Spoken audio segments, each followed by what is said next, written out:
everyone, and welcome back to Horror Flicks with Nick. Today I'm going to be reviewing Halloween Ends, which just came out in theaters. Halloween Ends is the third film in this new modern Halloween trilogy from Blumhouse.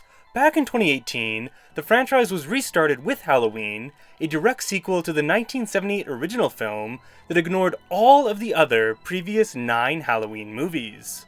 Personally, I really enjoyed Halloween 2018. I thought it did a great job of reinvigorating a franchise full of underwhelming and honestly downright terrible sequels and reboots. The 2018 requel did a lot of things right. It made Michael scary again, it had Laurie Strode as the main character, and it simplified the story, removing curses, cults, and reality TV shows. 3 years later, we got a second Blumhouse film and the third film overall in the new continuity, Halloween Kills. Halloween Kills was hyped up as a brutal and bloody slasher flick with a much higher body count than the previous two.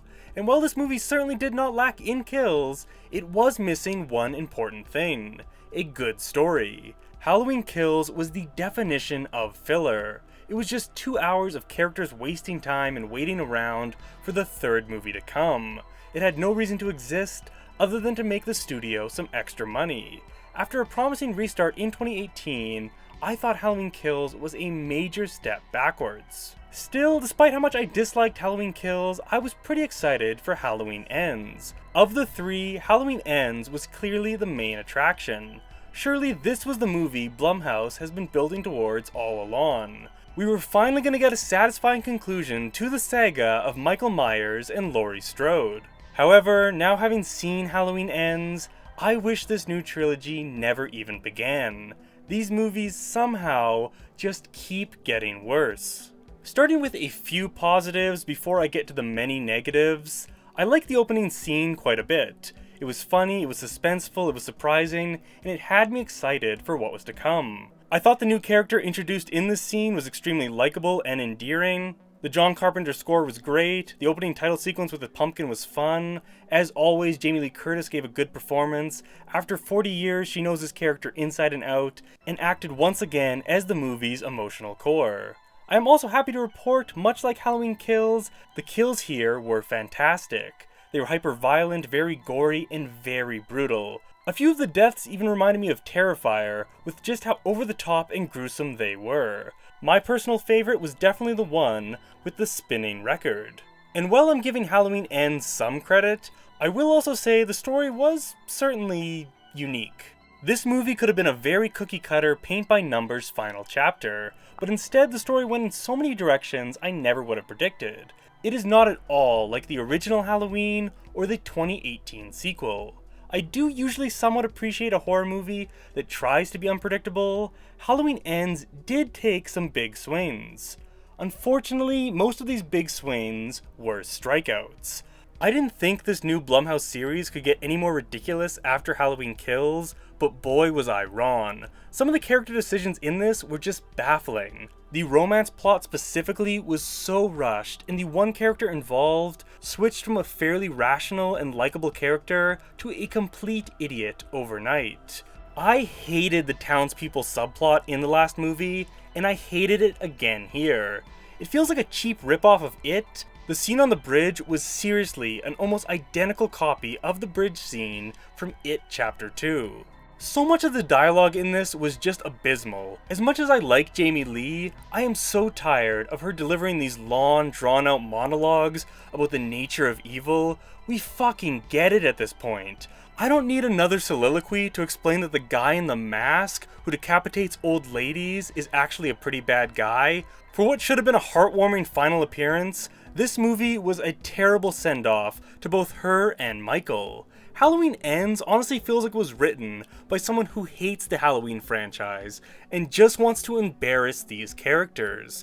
After being completely indestructible the previous 3 movies, a faint breeze could knock over Michael Myers in Halloween Ends. If he sneezed too hard, Michael might just dislocate his shoulder.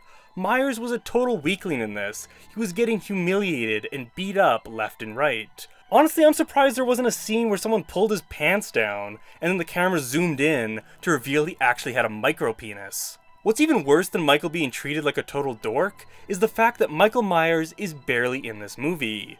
This was supposed to be his ride off into the sunset, and yet he's like the 8th most important character. I watched this movie in theaters with a decently sized audience, and the reactions were just not good. People were laughing during serious scenes. I didn't see a single person smiling leaving the theater, unless they were making fun of the movie to their friends. I heard one person say to his friend, "That was fucking awful." And I heard someone else say, "I want my money back." And I don't blame that guy. I feel the same way. Halloween Ends just bummed me out. There's no reason this had to be 3 movies. Much like the recent Hobbit films, they could have just made 2 really strong movies, packed with kills and badass confrontations, and a tight, coherent narrative that led to a satisfying end for Laurie and Michael. But instead, Blumhouse wanted the profits, and Halloween was stretched and stretched into this trilogy that was full of inconsequential scenes, stupid, mean-spirited townsfolk that only exist to die, and storylines that are complete nonsense. Even if you're a big Halloween fan, I honestly would just not recommend seeing this movie. Pretend it doesn't exist. Pretend this whole trilogy doesn't exist. Just wait for the inevitable remake in 10 years. Because Halloween Ends is just not the ending that you want. Overall, I give Halloween Ends a 3.5 out of 10. Anyways, as always, those are just my thoughts on Halloween Ends. If you've also seen Halloween Ends, I'd love to hear from you, so please in the comments below, let me know what you thought of it. If you haven't already, please subscribe to my channel, Horror Flicks with Nick. Twice a week I post horror reviews, commentaries, and short recommendations for horror movies you should watch on Netflix and other streaming services. Thank you all for watching my review of Halloween Ends. I'll see you all back next week for another new horror review.